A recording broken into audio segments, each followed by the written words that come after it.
tuas promessas se cumprirão. Eu espero em ti, eu me alegro em ti. Os teus planos jamais se frustrarão. Tu és fiel.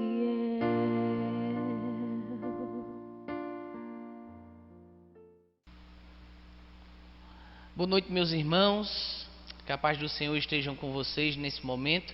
Eu gostaria que vocês pudessem abrir a palavra de Deus no livro de Atos, capítulo 17, dos versículos 24 ao 28. Atos, capítulo 17, dos versículos 24 ao 28. Assim diz a palavra de Deus. O Deus que fez o mundo e tudo que nele há é o Senhor dos céus e da terra. Não habita em santuários feitos por mãos humanas. Ele não é servido por mãos de homens como se necessitasse de algo, porque ele mesmo dá a todos a vida e o fôlego às demais coisas. De um só fez ele todos os povos, para que povoassem toda a terra, tendo determinado os tempos anteriormente estabelecidos e os lugares exatos em que deveriam habitar. Deus fez isso para que homens o buscassem e talvez, tateando, pudessem encontrá-lo, embora não esteja longe de cada um de nós. Pois nele vivemos, nos movemos e existimos. Como disseram alguns dos poetas de vocês, também somos descendência dele. É esse Deus que nos faz reunir hoje à noite. Onde quer que a gente esteja, devemos estar o adorando. Ele foi quem fez o mundo, ele é o Senhor do céu e da terra, que nos dá vida, que dá fôlego para as demais coisas da sua criação. Ele não habita em templos feitos por mãos humanas. Nele nós vivemos, nos movemos e existimos. É esse Deus que eu convido você aí na sua casa, onde quer que você esteja, a estar prostrado diante de Deus, cultuando Ele, adorando e louvando a Ele com as nossas vidas. Porque a adoração é um estilo de vida. Não é só esse momento que vamos estar aqui através dos cânticos, mas com as nossas vidas, nós possamos estar declarando a esse Deus ao qual nós conhecemos. Então, vamos estar fazendo isso agora através dos cânticos, mas antes vamos orar e adorar a Deus através dessa oração. Senhor Deus, muito obrigado, Pai, porque o Senhor se revela na Tua palavra para nós. Obrigado porque por meio da Tua criação nós podemos Te adorar, nós podemos Te conhecer.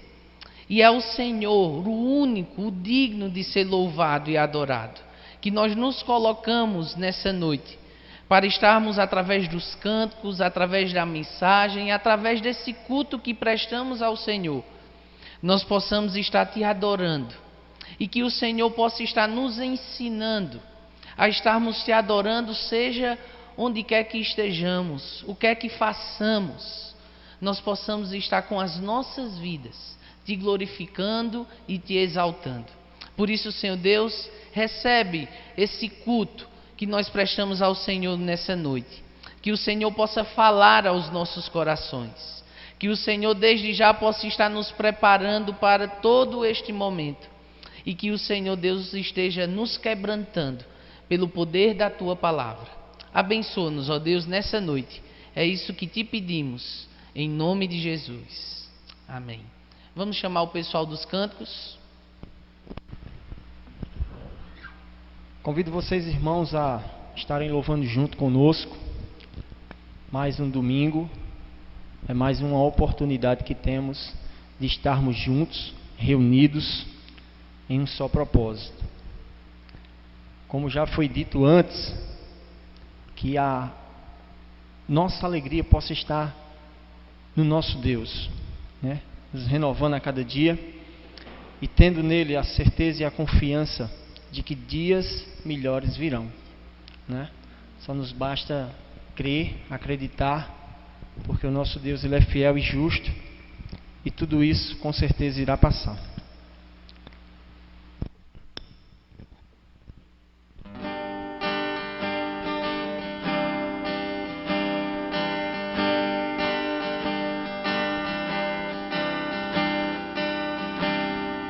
Eu vim aqui pra te encontrar, pra te ouvir, pra me render mais uma vez. Não temerei, não vou fugir, vou me aceitar no teu querer, eis-me aqui.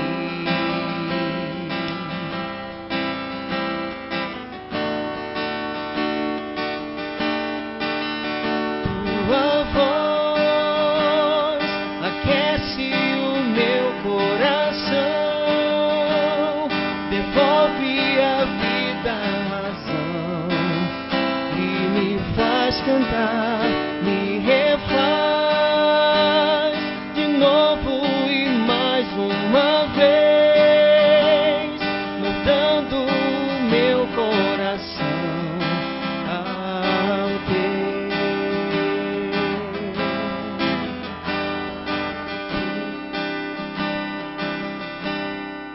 Eu abro mão de decidir o que é melhor, vem governar meu coração.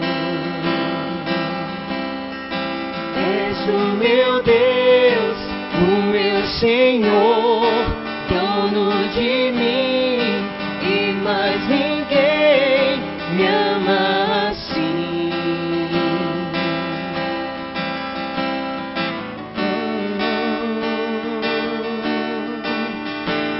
Tua voz aquece o meu coração, devolve a vida, a razão, e me faz cantar, me refaz de novo e mais uma vez, moldando o meu coração ao teu.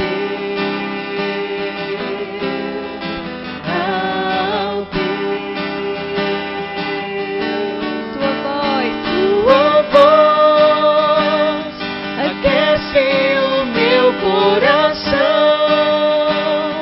devolve a vida, a razão, e me faz cantar, me refaz de novo e mais uma vez, moldando o meu coração ao teu, ao Amém,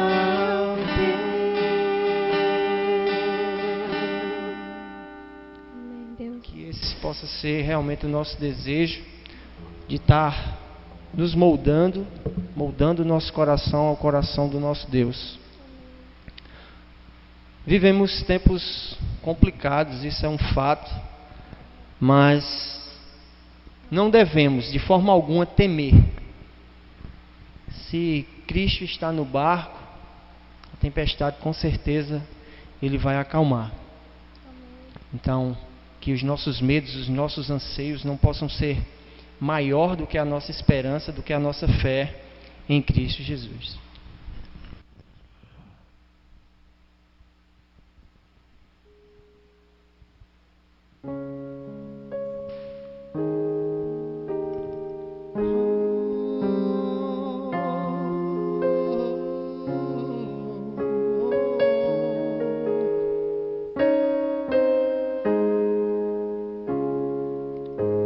Não tenha sobre ti um só cuidado, qualquer que seja, pois somente seria muito para ti.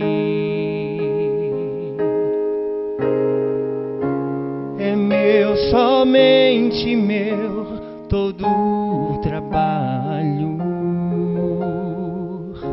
E o teu trabalho é descansar em mim. É meu, somente meu, todo o trabalho. E o teu trabalho é descansar em mim. Não temas quando enfim tiveres que tomar decisão. Entrega tudo a mim, confia de todo o coração.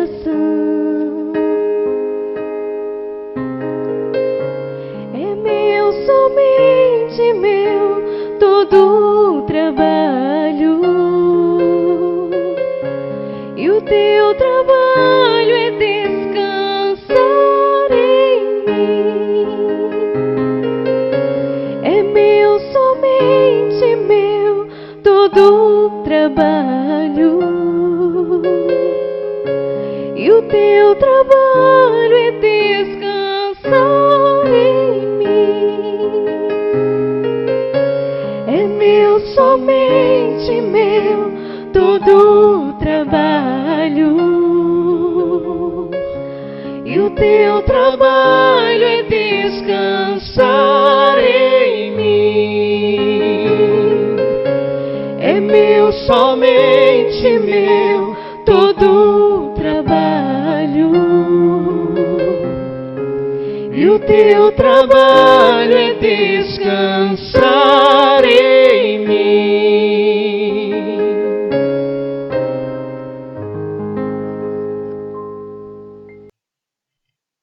Bom, vamos passar agora para a parte do momento missionário, onde nós vamos estar ouvindo hoje as informações da nossa congregação lá na cidade de Santo André, aqui no Cariri paraibano.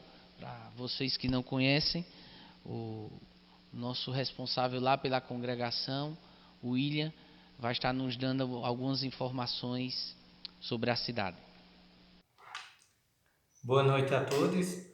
Hoje, trazendo notícias de Santo André, eu queria antes ler um versículo com vocês que se encontra em 1 Timóteo, capítulo 2, versículos 1 a 2. Diz assim: Antes de tudo, pois, exorto que se use a prática de súplicas, orações, intercessões, ações de graças em favor de todos os homens, em favor dos reis e de todos os que se acham investidos de autoridade.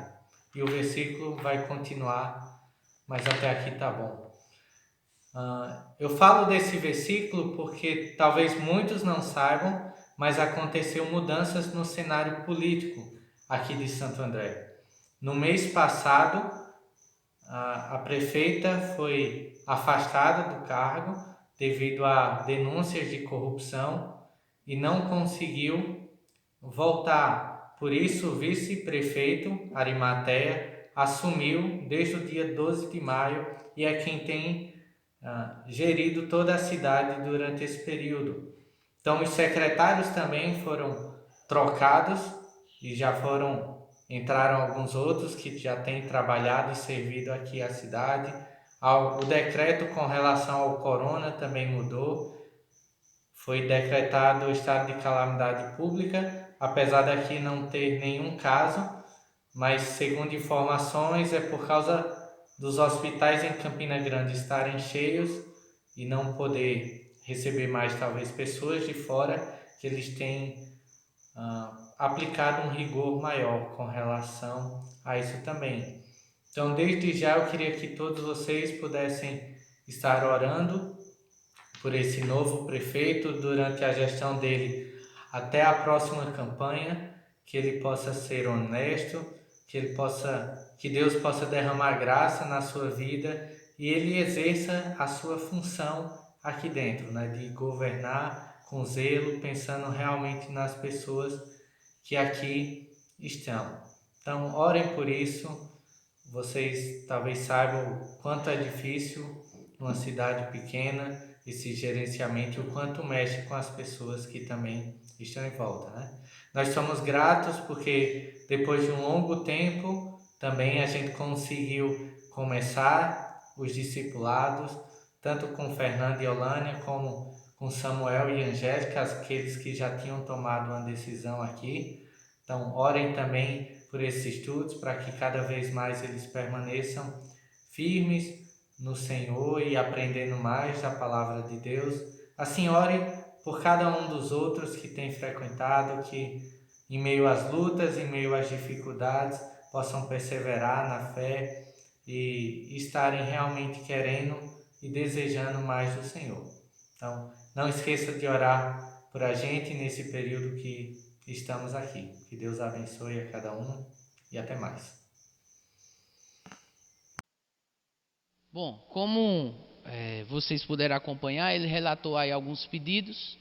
Eu creio que você possa ter anotado em casa e durante a semana possamos estar orando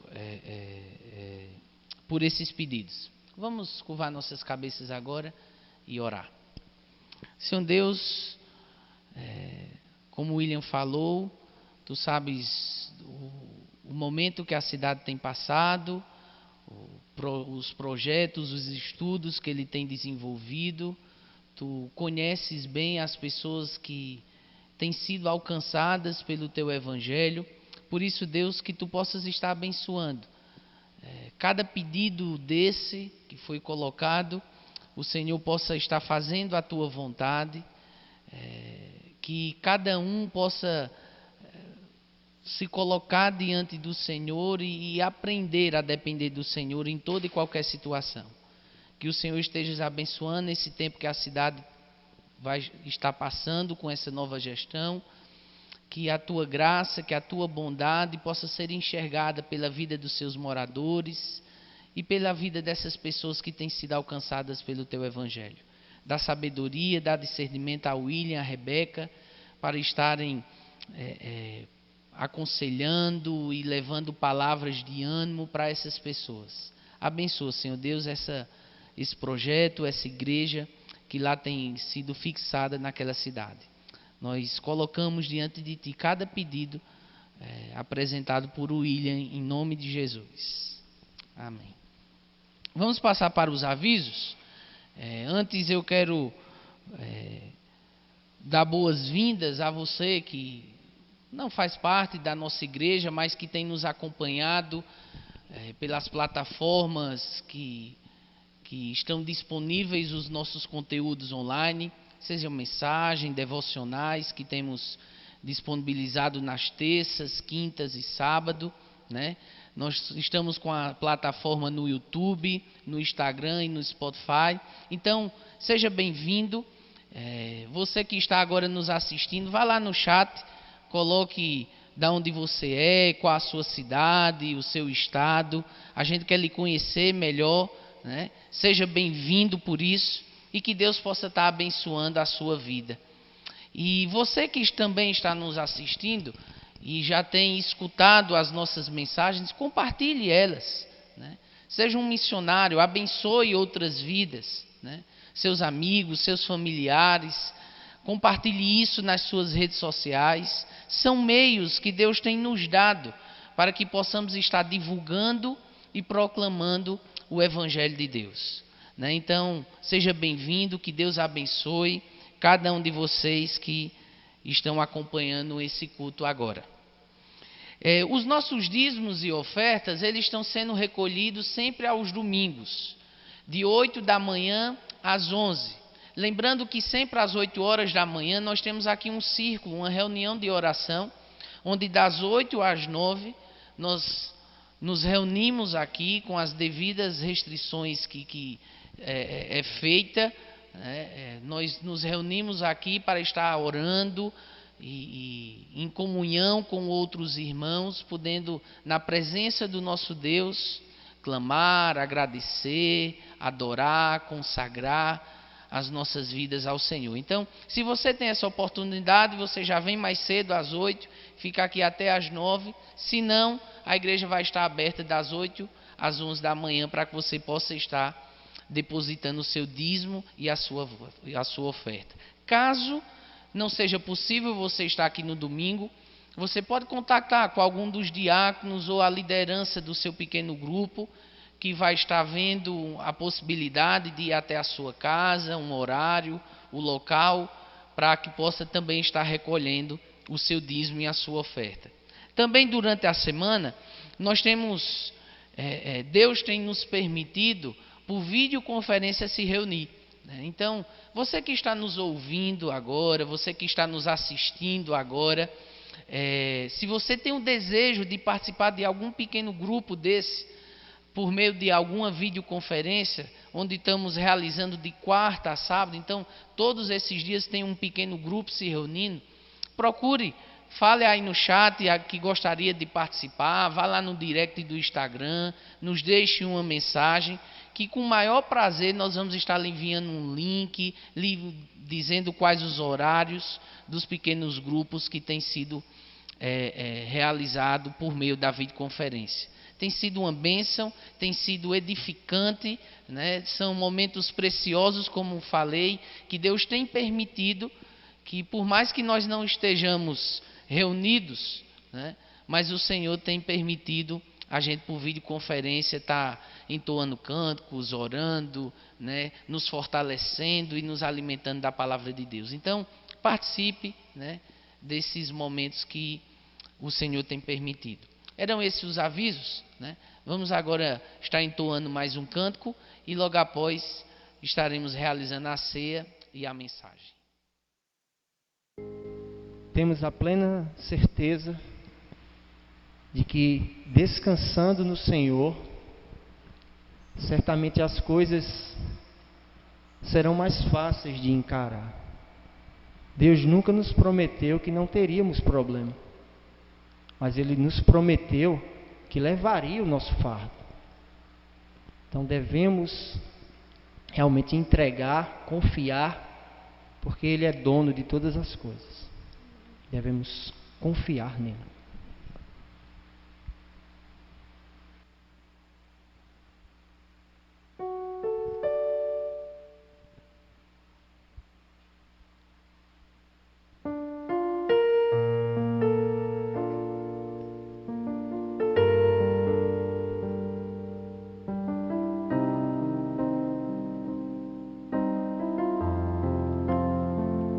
Eu confio em Ti, eu descanso em Ti, Tuas promessas se cumprirão. Eu espero em Ti, eu me alegro em Ti, os Teus planos jamais se frustrarão. Tu és fiel.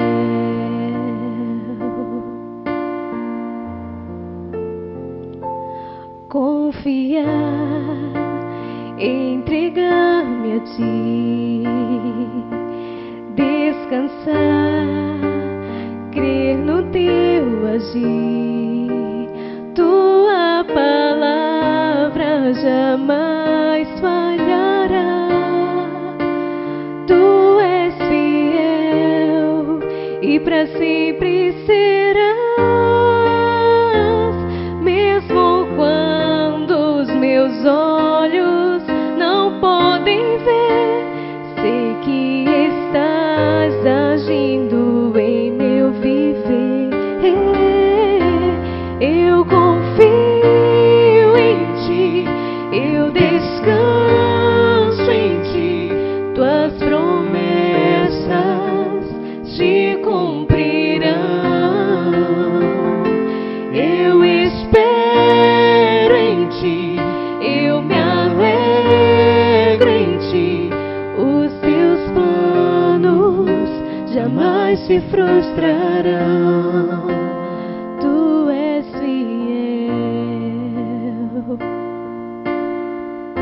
Confie nele. Confiar, entregar-me a Ti,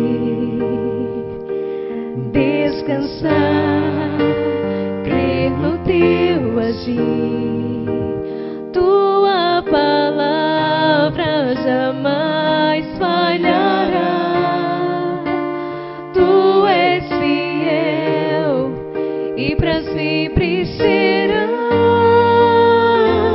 Mesmo quando os meus olhos não podem ver, sei que estás agindo em meu viver.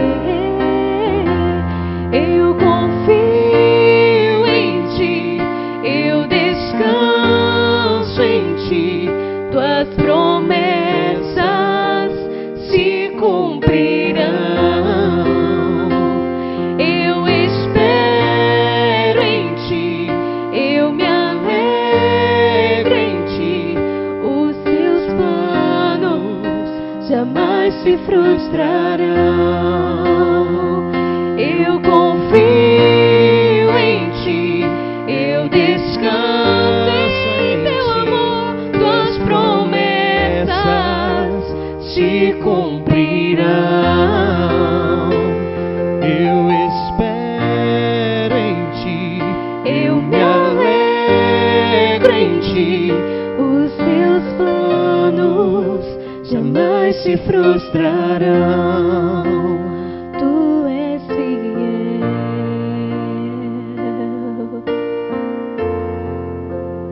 Tu és fiel. Ó Deus, é assim que cremos, Senhor, na tua fidelidade, no teu amor. E sempre, Deus, o que devemos fazer é estar com o coração gratos, apesar de todas as circunstâncias estarem totalmente desfavoráveis, Deus, mas ainda olhamos para ti, Deus, com um olhar de esperança, sabendo, crendo, confiando, Deus, que todas as coisas são passageiras. Não pertencemos, Deus, a esse lugar. A nossa oração, Deus, deve ser maranata diariamente, ansiando pela tua volta, Deus. Vem nos resgatar, vem nos buscar, Deus. Essa deve ser a nossa esperança, esse deve ser o nosso desejo, Senhor. Obrigado, Deus, por todas as coisas que o Senhor tem nos permitido passar. Traga, Deus, aprendizado, traga humildade ao nosso coração e traga, Deus, cada vez mais dependência de ti, Deus. Que a tua santa palavra seja o nosso refúgio, o nosso conforto, e que a gente possa ter um coração grato, Deus, diante de ti, pois já temos a salvação e isso nos basta, Senhor. Te rogamos graças e mais graças, em nome de Jesus. Amém.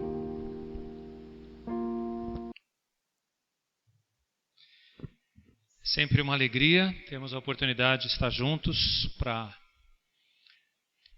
celebrarmos ao nosso Deus, servirmos, adorarmos, ouvirmos Sua palavra, Sua voz e especificamente hoje celebrarmos a ceia do Senhor juntos, porém distantes. A gente sempre tem a alegria de saudar o pessoal que vai chegando na igreja, e nesses dias, como a gente está longe, a gente manda abraços, né? Mas eu quero dar as boas-vindas para cada membro da igreja, cada um daqueles que estão conosco nesses dias, tanto aqui no Cruzeiro, o pessoal de Catolé Zé Ferreira, lá de Santo André, e outros que têm participado conosco. Ao falarmos sobre a ceia do Senhor, e eu quero convidá-los a já prepararem o seu cálice, o seu pão aí na sua casa. Ao falarmos sobre a ceia, a gente entende pela palavra de Deus que a ceia, ela não é para qualquer pessoa. Ela é para os discípulos de Jesus, isto é, aqueles que já têm assumido um compromisso de seguir a Jesus, de amá-lo, de servi-lo, de obedecê-lo. Se você já foi batizado conscientemente, isto é, depois de adulto ou de uma certa idade, assumindo assim a sua fé em Cristo, então você é convidado a participar conosco. A palavra de Deus diz que o homem deve examinar-se a si mesmo antes de participar da ceia. Porque haviam pessoas, na época de Paulo, quando ele escreve aos Coríntios, lá no capítulo 11, que faziam de qualquer forma, sem se prepararem para estar diante do Senhor. Não respeitavam uns aos outros, não entendiam aquilo que estava sendo feito. E agora ele chama a nossa atenção para nos prepararmos. Por isso, muitas pessoas, com base nesse texto, têm medo de participar da ceia, achando que vão, de alguma forma, ser punidas se participarem de uma forma indigna. E eu não vou contrariar o texto bíblico, porque ele diz isso mesmo. Só que a grande ênfase que nós entendemos é que o sacrifício de Jesus foi para perdoar os nossos pecados.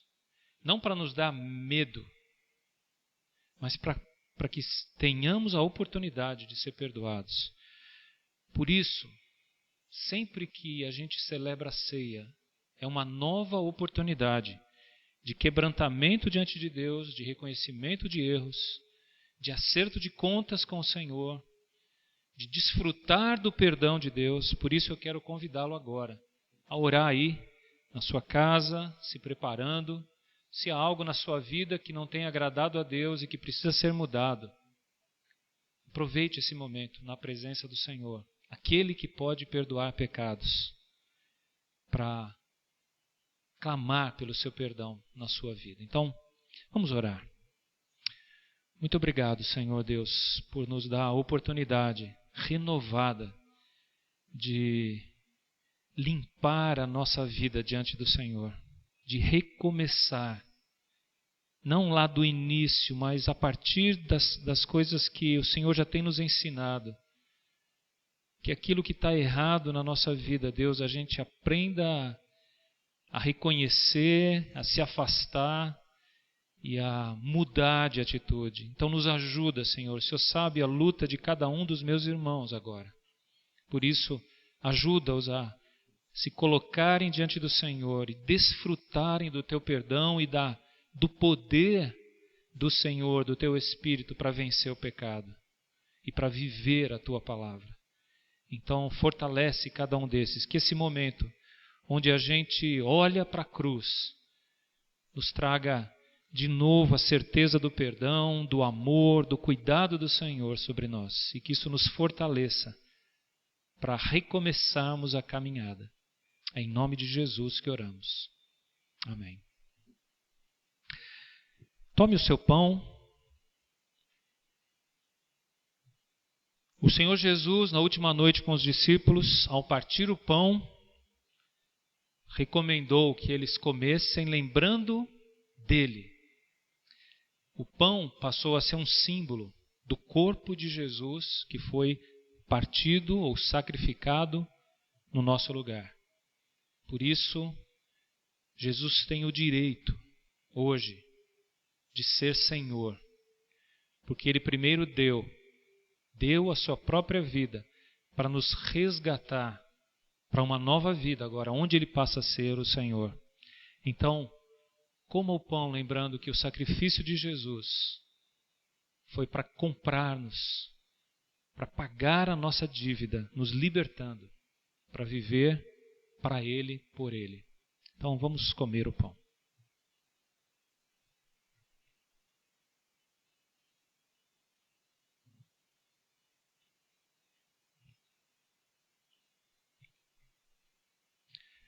Em seguida, o Senhor tomou o cálice e disse que esse cálice simbolizava o seu sangue, que seria derramado por nós na cruz. Embora os discípulos não entendessem naquele momento, Jesus estava dizendo que para que os pecados fossem perdoados, assim como acontecia nos sacrifícios do Velho Testamento, era necessário que o sangue fosse derramado do Cordeiro. E Jesus é apresentado para nós por João como o Cordeiro de Deus que tira o pecado do mundo. Por isso, ao tomar esse cálice, na verdade, só com o suco de uva ou com o suco que você tiver aí, ele simboliza um sangue precioso, o único sangue de um justo, capaz de perdoar pecados, porque nele foram castigados os nossos pecados. Então, tome o cálice agora, agradecendo o Senhor pelo seu perdão e pela oportunidade de recomeçarmos a caminhada limpos, perdoados.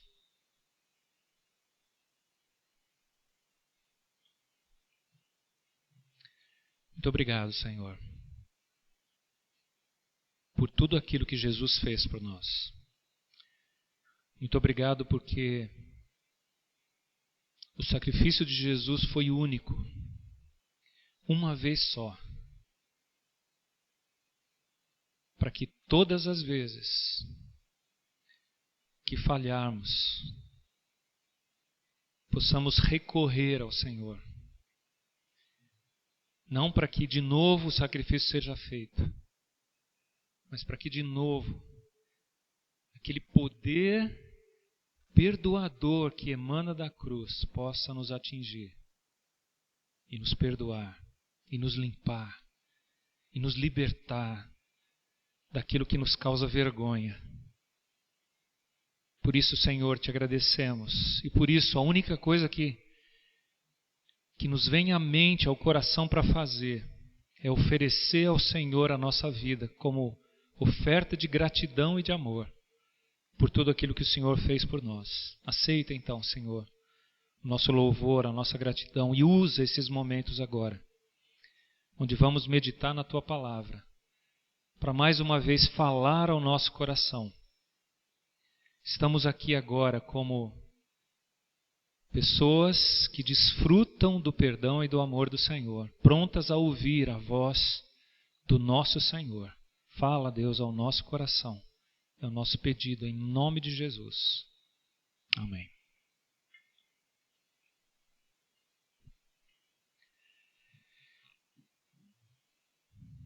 Enquanto a gente preparava a mensagem dessa semana, me veio à mente uma experiência de muitos anos atrás, na época que eu estava no colégio, ainda era plena ditadura militar. Até a expressão colégio é da época, né? Eu sempre gostei muito de esporte, e naquele ano, era o ano de aniversário da escola, eu não lembro quantos anos mais, e nós teríamos uma apresentação de ginástica. Era uma ginástica conhecida como ginástica sueca, que visava corrigir a postura corporal e dar disciplina. Os movimentos eram bem marcados e sincronizados. No dia da apresentação, tínhamos um número bastante grande de rapazes lá, tínhamos mais de 100. E 4 ou 5 guias que iam servir de referência para os demais. Ficavam em plataformas elevadas e aqueles que estavam meio inseguros se guiavam por eles. E eu era um desses que ficava nessa plataforma. Portanto, se alguém se perdesse, era só seguir o guia. E o meu medo era quando esse guia, que era eu, errava. Como eu era extremamente tímido, ficar naquele lugar me deixava muito desconfortável. E foi a partir desse sentimento, dessa lembrança, que eu fiz uma relação com esse texto que nós vamos ler hoje. Interessante como as pessoas precisam de guias, de referências, para se espelharem, a fim de tomarem suas decisões, as suas atitudes. Portanto, não tem como a gente fugir de ser referência. Eu vim entender isso muitos anos depois. Hoje eu entendo isso plenamente. Porque colegas, amigos, parentes, irmãos, especialmente filhos, esposa, olham para a gente como um referencial. Eu quero trazer esse paralelo para situações como hoje que nós estamos vivendo. Diante dessa situação difícil que a gente está vivenciando, precisamos nos espelhar em algumas pessoas. Infelizmente, a gente olha para os nossos governantes que deveriam ser modelos e logo percebe que eles não são referências. Infelizmente. Pedro, quando escreveu essa carta, sabia que havia uma grande perseguição contra a igreja que já estava sendo desencadeada e que chegaria àquela região para onde ele estava escrevendo. Então ele estava preparando os pastores, os líderes. Olha, vocês precisam ser referência para os demais, a fim de que eles saibam como agir a partir de agora. Por isso eu coloquei um título nessa mensagem. E o título é Precisa-se de Pastores. Eu podia botar uma plaquinha lá na porta da igreja. Precisa-se de pastores. E eu creio que sempre vamos precisar de referências, de pessoas exemplo. E eu me atreveria a dizer que precisamos de pastores e pastoras, no sentido de pessoas que deem exemplo, que cuidem umas das outras.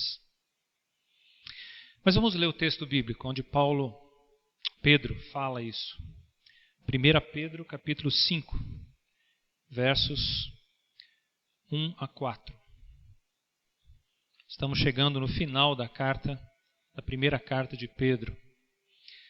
1 Pedro 5, de 1 a 4. Diz assim: Rogo, pois, aos presbíteros que há entre vós, eu, presbítero com eles, e testemunha dos sofrimentos de Cristo, e ainda coparticipante da glória que há de ser revelada, pastoreai o rebanho de Deus que há entre vós, não por constrangimento, mas espontaneamente, como Deus quer, nem por sorte da ganância, mas de boa vontade, nem como dominadores dos que vos foram confiados, antes tornando-vos modelo do rebanho. Ora, logo que o Supremo Pastor se manifestar, recebereis a imarcessível coroa da glória. Pedro não só roga àquelas pessoas que sejam exemplo, mas ele se oferece como exemplo. Interessante que a palavra rogo, que abre esse texto, é um pedido, é um apelo enfático. Não é uma ordem. Pedro poderia se dirigir a eles com a autoridade de um apóstolo, mas ele não faz isso. Ele não está dando ênfase na posição que ele tem, mas ele se coloca ao lado das pessoas. Ele se coloca como um igual ao dizer: eu, presbítero, como eles. Por isso, a gente precisa entender que o ser pastor não é uma questão de posição, mas é uma questão de exemplo. Muito mais do que posição ou título, é uma questão de ser um modelo, uma referência daquilo que se fala. E Pedro continua nesse versículo, no versículo 1, ele fala duas coisas muito interessantes que dá para a gente fazer um paralelo aqui. Ele fala que é testemunha dos sofrimentos de Cristo. Sem dúvida ele foi testemunha. Ele participou dos sofrimentos de Cristo naqueles 3 anos, culminando com a prisão, tortura e morte de Jesus. Ele viu aquilo de perto. Embora ele tenha falhado em alguns momentos, mas ele estava lá. Ele viu o sofrimento do Senhor. Ele diz: testemunha dos sofrimentos de Cristo. E ele continua: e ainda coparticipante da glória que há de ser revelada. Coparticipante da glória que há de ser revelada. Jesus foi um dos poucos, dos 3, que subiram no monte e viram a transfiguração. Isto é, ele viu Jesus glorificado. E ele também viu Jesus ressurreto, com o corpo incorruptível. Ele participou um pouquinho, pelo menos, do que há de ser revelado. E ele se apresenta aqui como alguém que está pronto a participar. Eu sou coparticipante, eu também vou estar lá, na glória que há de ser revelada. Eu sei, eu já vi uma parte disso, mas eu estarei lá também. Por isso, eu vejo que Pedro aqui pode fazer coro com Paulo. Em Romanos 8,18, quando Paulo diz: os sofrimentos presentes, aqueles que ele viu de Jesus, nem se comparam com a glória que há de ser revelada.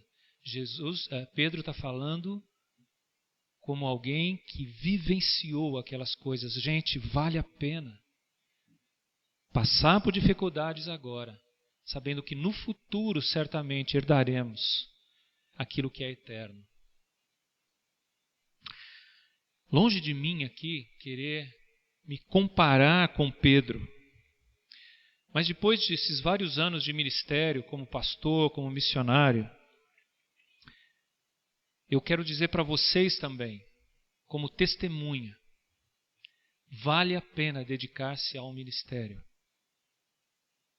Os sofrimentos presentes, as frustrações, decepções, lutas, dificuldades que a gente passa, nem se comparam com a glória que há de vir,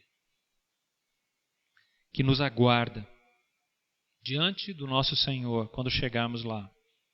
Por isso, junto com Pedro, eu quero dizer para você: venha, vamos continuar o trabalho que Deus colocou nas nossas mãos. Deus te deu dons, capacidades para serem usados, não para serem enterrados ou escondidos.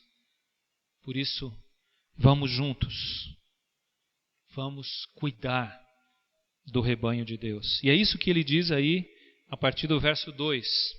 Então, a segunda parte aqui do nosso texto, versos 2 e 3.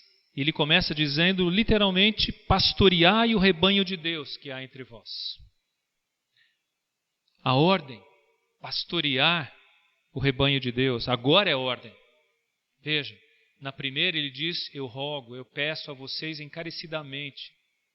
Mas agora ele diz como ordem: pastoreai o rebanho de Deus que há entre vós.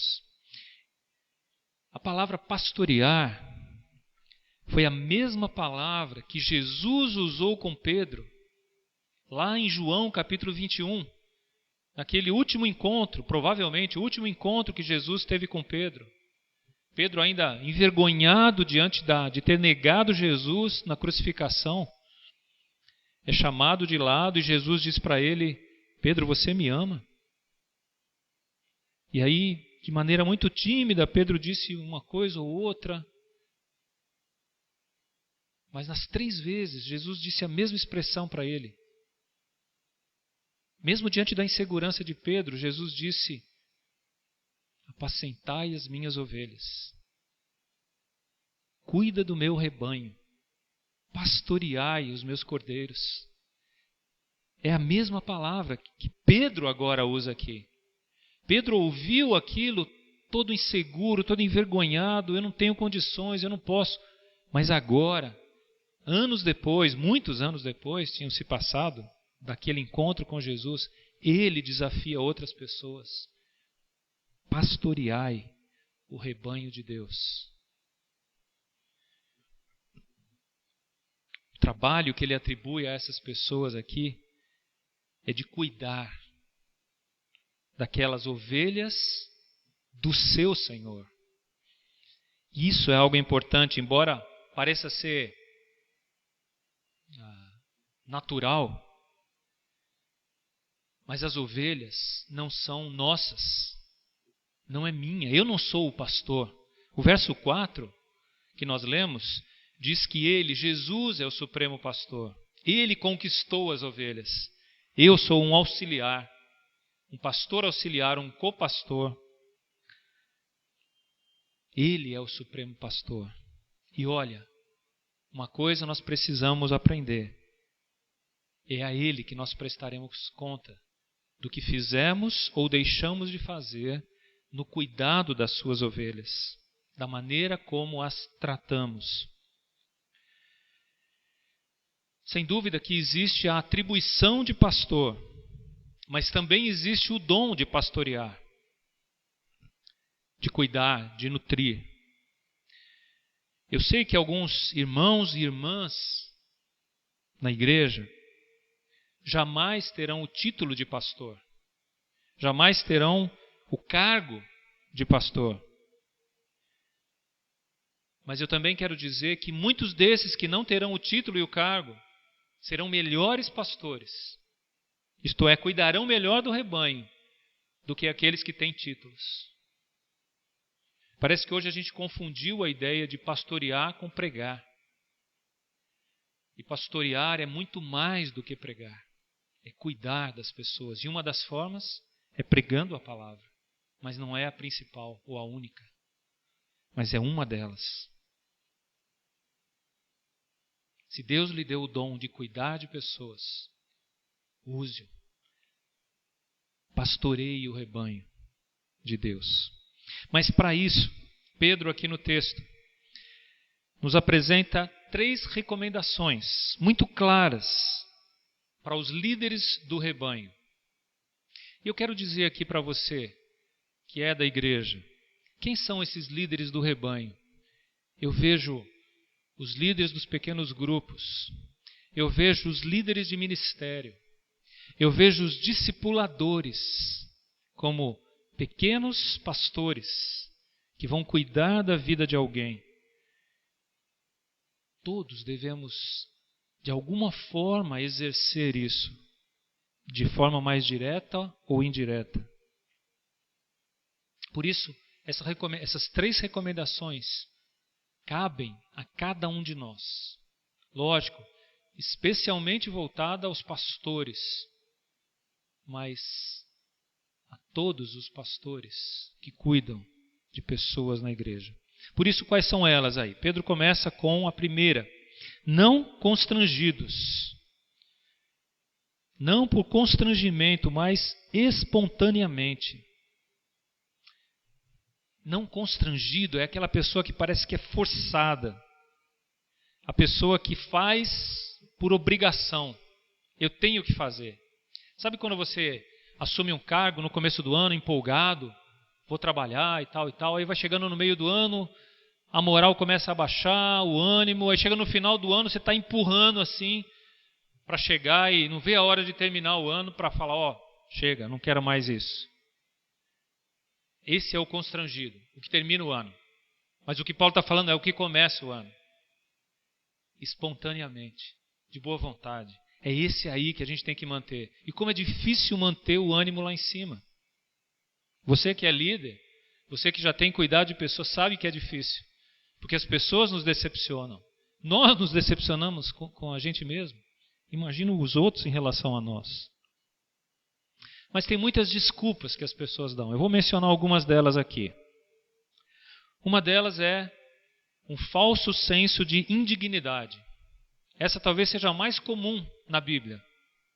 É a ideia de, Senhor, eu não sou capaz. Eu não consigo. Eu não posso. Eu preciso me qualificar. Eu preciso isso, eu preciso aquilo.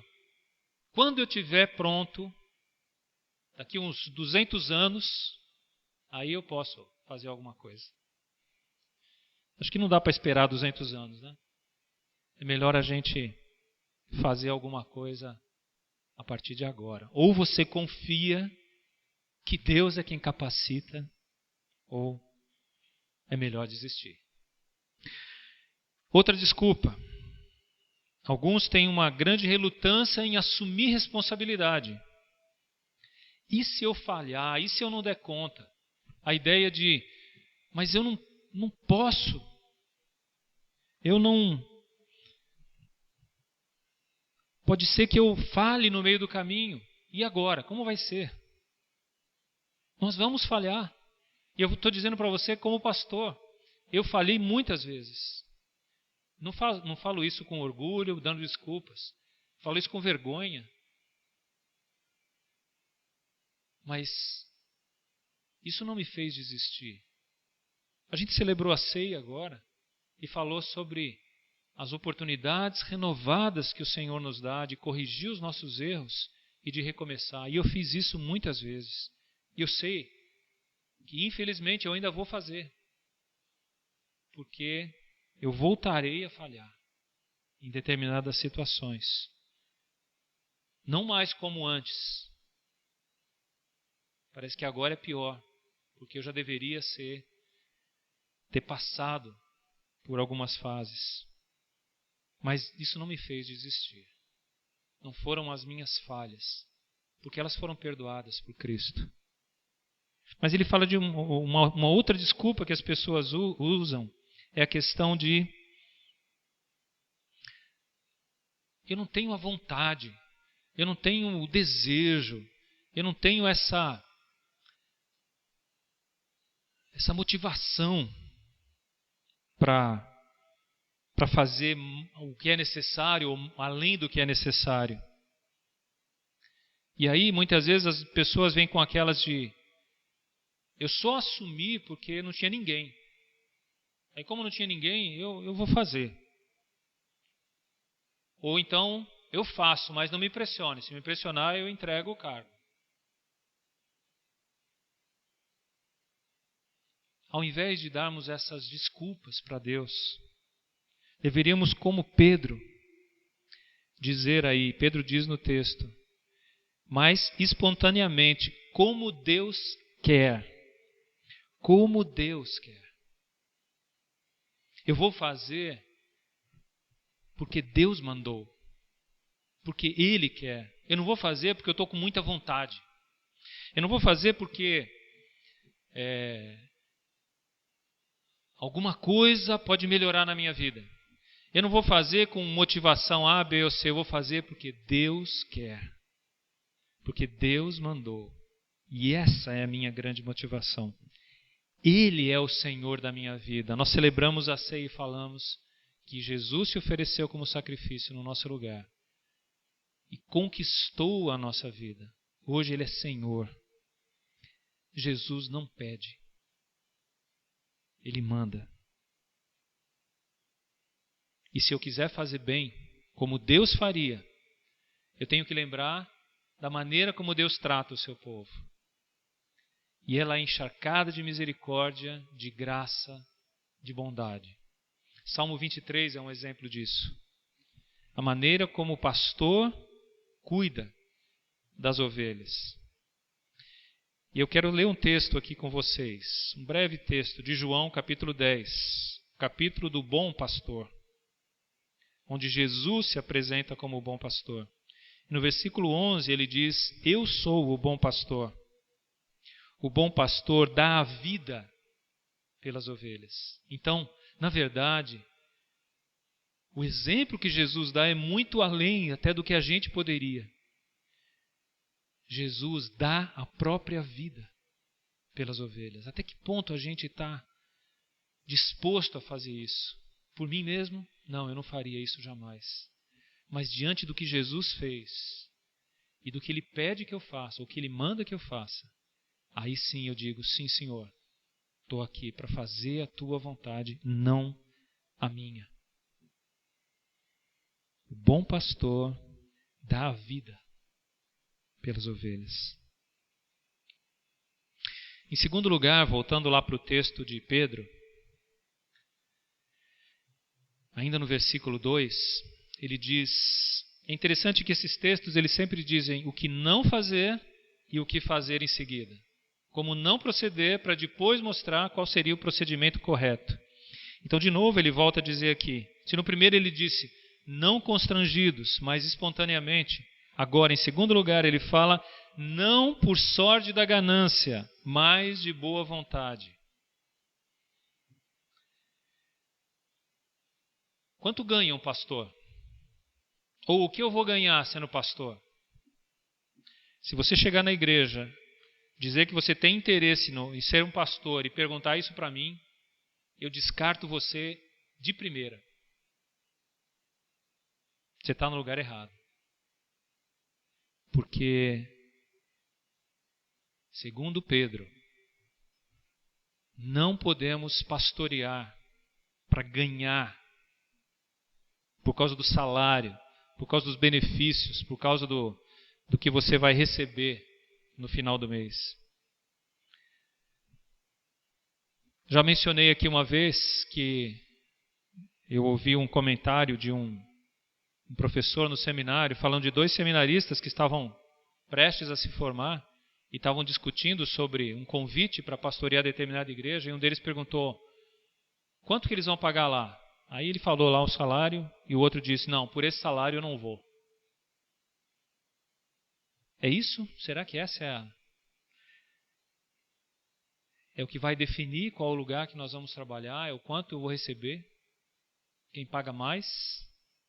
Esse é o chamado de Deus? Não. Esse é o chamado daqueles que estão valorizando o dinheiro, os recursos ou os bens mais do que a obediência à ordem de Deus. Hoje a gente tem muitos pregadores por aí dizendo, Deus me abençoou, por isso que eu sou rico, eu tenho isso, eu tenho aquilo outro. E você deve ser assim também, você deve buscar essas coisas. E isso contraria todo o ensino e a vida de Jesus. Jesus nunca foi atrás de bens, de riqueza. Pelo contrário, ele falou, cuidado com as riquezas, elas podem roubar o seu coração. Sem falar naquilo que motiva muitos hoje, que é a promoção ou autopromoção. Pastores que se autoelegem como pastor e depois sobem de nível para bispo, apóstolo, sei lá até onde vão chegar. Talvez estão olhando para o trono de Deus aí, ambicionando. Isso não é coisa de Deus, literalmente isso é coisa do diabo.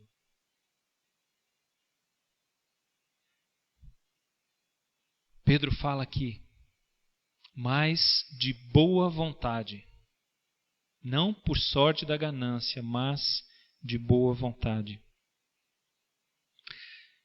Jesus, dirigindo-se a uma daquelas pessoas que disse que queria segui-lo, ele falou assim, tudo bem, se você quer me seguir, mas lembre, o Filho do Homem não tem onde reclinar a cabeça, eu não tenho nem casa, eu não tenho nada para lhe oferecer. Mesmo assim você quer me seguir? Ele está dizendo claramente, não venha porque você vai receber recursos, vai receber isso ou aquilo. Não é essa a motivação. Mas venha para ser servo. Se você quer seguir Jesus, não siga para fazer fortuna. Você está indo no caminho errado.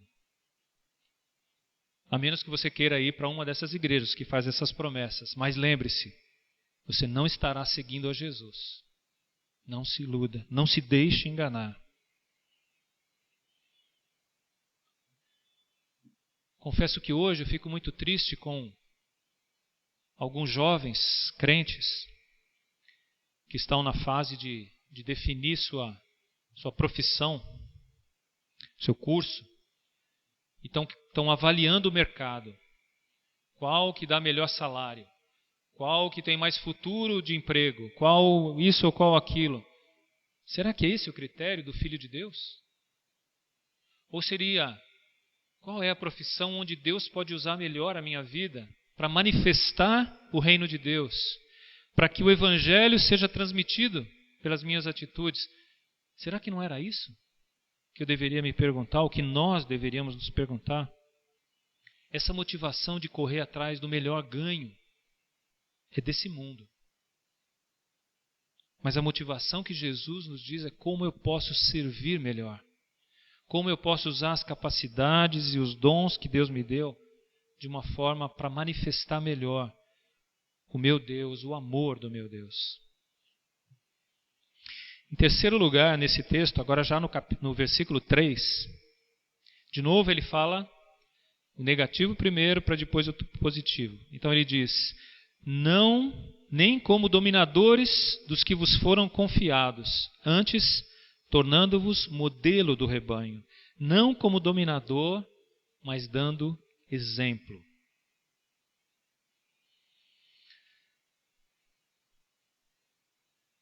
Eu, jogando futebol alguns anos atrás, quando eu ainda jogava, um rapaz que acho que sabia qual era o meu ponto fraco. E ele conseguia me tirar do sério muitas vezes. Não vou nem citar o nome deles aqui, alguns vão saber, vão lembrar. Mas, numa certa vez, eu fiquei tão irritado com ele que eu falei: chega, sai do time. Você não dá mais para você jogar aqui. Vai sentar lá, espera um pouco. Ele falou assim: não vou sair, vou ficar aqui. Se você quiser, vem me tirar. Aí eu disse: olha, eu não lembro que nome eu chamei ele, nem vou falar o nome aqui. Quem manda aqui sou eu. Eu sou o pastor e ponto final. Você entendeu? Depois que eu disse isso, confesso que eu fiquei com muita vergonha. Porque eu estava usando da minha autoridade para humilhar alguém e para impor respeito. E não é assim a autoridade bíblica.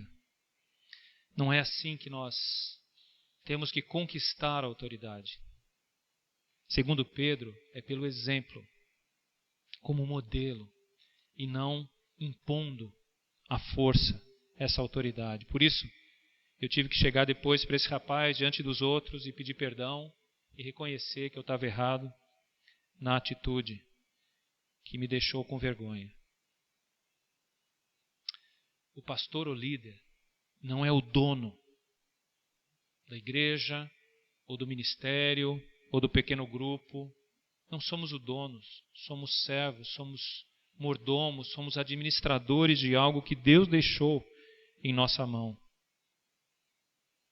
A autoridade bíblica se conquista com exemplo, não com o cargo. Pedro deu exemplo para a gente aí no verso 1, quando ele não usou a sua autoridade de apóstolo, mas ele disse: eu, presbítero, como eles.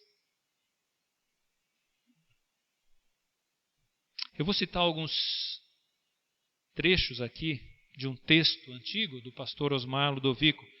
Esse texto, se não me engano, foi escrito há uns 15 anos atrás.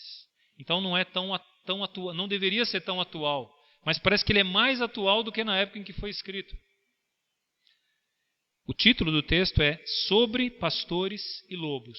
Sobre Pastores e Lobos. Tem disponível aí na internet, depois você pode olhar. Eu vou citar apenas alguns trechos, é um texto longo. Diz assim: não é difícil distinguir entre pastores e lobos. Urge a cada um de nós exercitar o discernimento para descobrir quem é quem.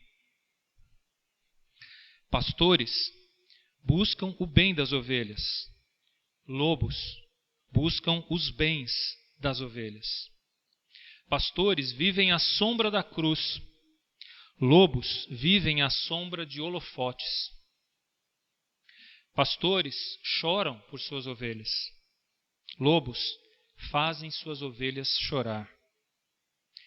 Pastores têm autoridade espiritual. Lobos são autoritários e dominadores. Pastores têm fraquezas. Lobos são poderosos. Pastores olham nos olhos. Lobos contam cabeças. Pastores são ensináveis. Lobos são donos da verdade. Pastores têm amigos, lobos têm admiradores. Pastores vivem o que pregam, lobos pregam o que não vivem. Pastores são pessoas humanas, reais. Lobos são personagens religiosos caricatos. Pastores vão para o púlpito. Lobos vão para o palco. Pastores ajudam as ovelhas a seguir a Cristo. Lobos atraem ovelhas dependentes e seguidoras deles próprios.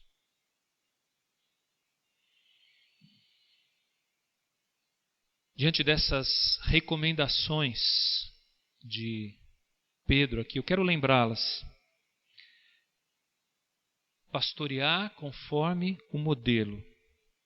3 coisas, 3 recomendações. Não constrangidos, mas espontaneamente. Não por ganância, mas de boa vontade. Não como dominadores, mas dando exemplo. Se assim o fizermos, vem a recompensa. E a terceiro assunto aqui no versículo 4 é que a recompensa virá do Supremo Pastor. Vamos ler de novo o versículo 4. Ora, logo que o Supremo Pastor se manifestar, recebereis a imarcessível coroa da glória. A imarcessível coroa da glória. Um pastor, aquele que serve a Deus, que se dispõe a fazer a vontade de Deus, não deve buscar glórias passageiras ou recompensas imediatas, mas aquilo que permanece.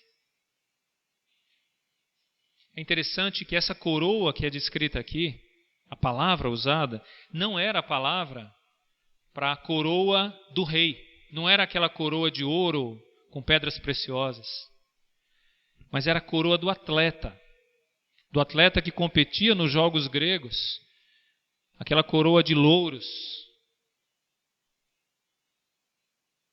A diferença é que aquela coroa de louros era perecível, e essa aqui, que Pedro está dizendo, ela é imarcessível, isto é, ela não murcha, ela não se corrói. Ele diz uma coroa de glória. Esse é o prêmio. E essa glória não é a glória para nós. Essa coroa de glória é a participação nossa na glória de Deus, quando nós estivermos diante dele. Para confirmar isso, há outros 2 textos, em Tiago e João, citam. Tiago 1,12 e Apocalipse 2,10. Eles citam a coroa da vida. Isto é, para aqueles que permanecerem fiéis na verdade de Deus, receberão a coroa da vida. Essa coroa da vida, o que é além de participar da vida eterna? Entrar na vida eterna, essa é a grande coroa da vida. Eu estarei para sempre com o Senhor. E agora ele fala, aqui Pedro fala sobre coroa de glória, ou a coroa da glória. O que é isso a não ser estarmos na presença de Deus, participarmos da sua glória? Algo que não vai desvanecer, que não vai murchar, que não vai se acabar. Coroa da glória. Chegamos diante do nosso Senhor e depositarmos aos pés dele tudo o que fizemos para a sua glória. Aqui está, Senhor. É para a sua glória, é para a sua honra, é para o Senhor. A glória é dele. A minha glória é dar glória a ele. Esse é o servo de Deus. Essa é a motivação do Filho de Deus. Jesus, ao falar sobre esse tesouro no céu que vamos depositar diante de Deus um dia, nos ensina como fazê-lo. Então, Mateus capítulo 6, verso 19 a 20, um texto bastante conhecido. Se você tiver sua Bíblia aí, abra lá. Mateus 6, 19 ao 21. Não acumuleis para vós outros tesouros sobre a terra. Pense nesse versículo como aquele que está servindo a Deus, como um pastor, como um líder, como um discipulador, como alguém cuidando de outro. Não acumuleis para vós outros tesouros sobre a terra, onde a traça e a ferrugem corroem, onde ladrões escavam e roubam.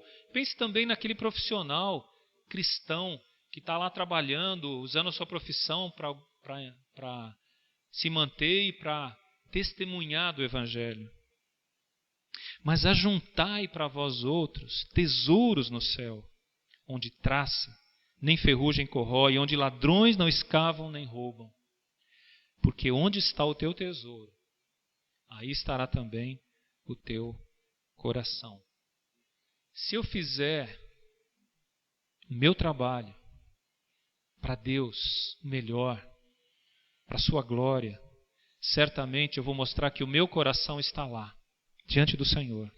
Agora, se eu decidir buscar recompensas só aqui, fazer o que é melhor para mim, se eu precisar agir de tal forma, eu vou agir porque eu vou ter a promoção. Então eu vou ter o tesouro aqui, meu coração está aqui. Eu estou demonstrando quem na verdade eu sou. Onde está o teu tesouro, aí estará também o teu coração. Resumindo, concluindo nossa meditação de hoje. Numa frase eu vou tentar expressar tudo aquilo que a gente estudou nesse texto de 1 Pedro 5. Diante da iminente perseguição, os líderes são encorajados a pastorear o rebanho, movidos por amor, altruísmo e humildade, esperando do Supremo Pastor a recompensa de seu trabalho. Recompensa futura. Eu sei que é difícil a gente pensar só em recompensa futura, mas eu vou dar para vocês um bônus. Acho que Deus nos dá um bônus, né? Há algumas recompensas aqui também. Pequenas, mas há. É bom olhar para a vida de algumas pessoas e ver transformações. Pessoas em quem a gente investiu. Algumas não foram para frente. Não levaram a sério. Outras levaram. E suas vidas foram transformadas.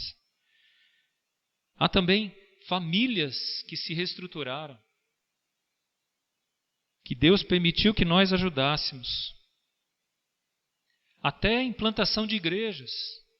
Como é precioso olhar para cá, olhar para Catolé do Zé Ferreira, olhar para Santo André e olhar para outras cidades pensando, puxa Senhor, nós queremos que outras igrejas nasçam nesses lugares, dando a essas pessoas a oportunidade de conhecer o Evangelho. E até a influência que a gente pode exercer na comunidade, na vizinhança, mostrando uma nova maneira de ser, de ver as coisas. Eu fico pensando nesses profissionais todos que estão trabalhando hoje na área de saúde ou relacionado a ela, que podem exercer essa função de cuidados com aqueles que estão doentes. Diante dessa Covid, muitos pacientes são isolados. Os únicos que têm acesso são profissionais de saúde. E sem dúvida, Deus está usando alguns deles como pastores e pastoras para demonstrar o seu cuidado e o seu amor. Então, nossa influência não é só dentro da igreja, tem que atingir essa comunidade aí fora.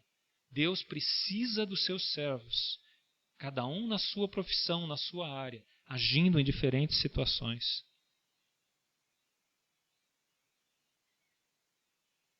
E essa glória pequena nossa aqui nem se compara com aquela que um dia poderemos desfrutar na presença de Deus. Aquela será eterna e celestial. Essa daqui é terrena e temporária. O último texto que eu vou citar aqui, apenas citá-lo, é 2 Coríntios 9:15. E o texto diz: graças a Deus pelo seu dom inefável. O apóstolo Paulo, ao escrever essa frase, ele está encerrando, ou concluindo a ideia de 2 capítulos, do capítulo 8 e 9 de 2 Coríntios. Nesses capítulos ele está falando sobre ofertas que podem ajudar os necessitados. E é interessante que ele está falando como um dom inefável, indescritível. O que é indescritível? Será que indescritível é poder ajudar alguém que está passando fome? Não. Muitos não crentes fazem isso. Muitas pessoas com vida atrapalhada aí fazem isso. Às vezes a gente ouve notícia aí de que traficantes estão ajudando pessoas no morro, lá no Rio de Janeiro. Isso faz deles um dom inefável? Não, não faz. O que ele quer dizer então com um dom inefável? Essas pessoas, quando ajudam, muitas delas, e eu não quero generalizar aqui, fazem isso para receber a glória. Fazem isso com uma câmerazinha, mostrando: estamos aqui entregando cestas básicas, estamos aqui levando máscaras e não sei o quê. Esses já receberam a glória. Quando Paulo fala sobre dom inefável, indescritível, ele está falando quando a gente consegue transformar aquele dinheiro, aquela ajuda, aquela cesta, aquela máscara que a gente doou, em algo eterno. Aquilo que é temporal e passageiro em algo eterno e celestial. Quando eu faço isso por amor a Deus, por amor às pessoas, não para receber retribuição, mas para a glória de Deus, eu estou fazendo algo eterno. Isso se torna inefável, indescritível. Isso se torna eterno. Por isso, a grande ordem de Pedro aqui nesse texto, a grande ordem de Deus através de Pedro aqui nesse texto é: pastoreai o rebanho de Deus que há entre vós. Ele não está falando aquele rebanho que você vai ter um dia. Ele está falando pastoreai o rebanho que está perto de vocês agora. Aqueles que estão ao redor de vocês, pastoreai, cuidai. Façam o melhor por eles, porque eles me pertencem. E você é o meu instrumento para cuidar deles. Que o Senhor te ajude a ser um instrumento fiel nas mãos do Supremo Pastor, a fim de que você seja participante também da sua glória. Vamos orar. Muito obrigado, nosso Deus, por nos dar a oportunidade de servi-lo, de honrá-lo com a nossa vida. Obrigado porque um dia todo o sacrifício que Jesus fez por nós, de perdoar-nos, de remir-nos, de transformar-nos, de treinar-nos, pode ser útil para abençoar outras vidas, para cuidar de outras vidas, para pastorear o rebanho que está junto conosco agora. Ajuda-nos a sermos fiéis, Senhor. O Senhor sabe das nossas limitações, mas nós sabemos do Teu poder. E é no Teu poder, na Tua graça, por causa da Tua grande misericórdia, que nós estamos aqui para Te servir, para fazer o melhor para o Senhor, com a Tua ajuda, com a Tua misericórdia. Oramos em nome de Jesus. Amém.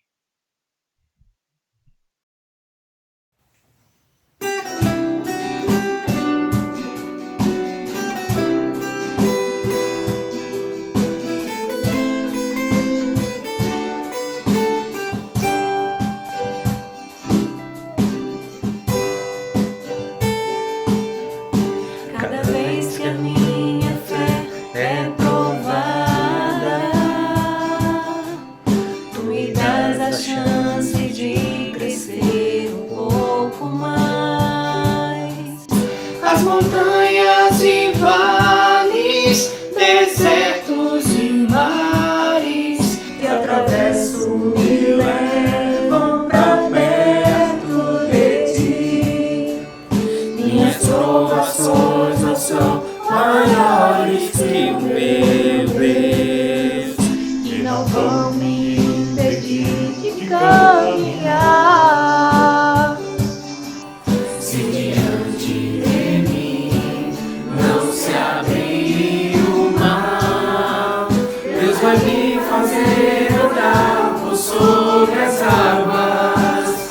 rompendo em fé.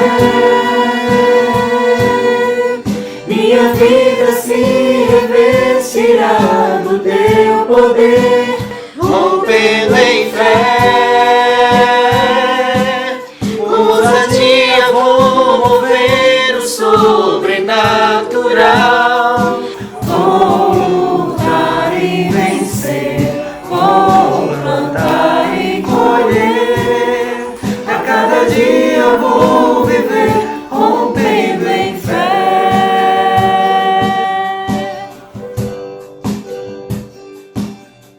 Cada vez que a minha fé é provada, tu me dás a chance de crescer um pouco mais. As montanhas e vales, desertos e mares que atravesso me levam pra perto de ti. Minhas provações não são maiores que o meu Deus e não vão me impedir de caminhar. Se diante de mim não se abrir o mar, Deus vai me fazer andar por sobre as águas, rompendo em fé. Minha vida se revestirá do teu poder, rompendo em fé. Com ousadia vou mover o sobrenatural, vou lutar e vencer, vou plantar e colher. A cada dia vou viver rompendo em fé, rompendo em fé. Minha vida se revestirá do teu poder, rompendo em fé. Com ousadia vou mover o sobrenatural, vou lutar e vencer, vou plantar e colher. A cada dia vou viver rompendo em fé. A cada dia vou viver rompendo em fé. A cada dia vou viver rompendo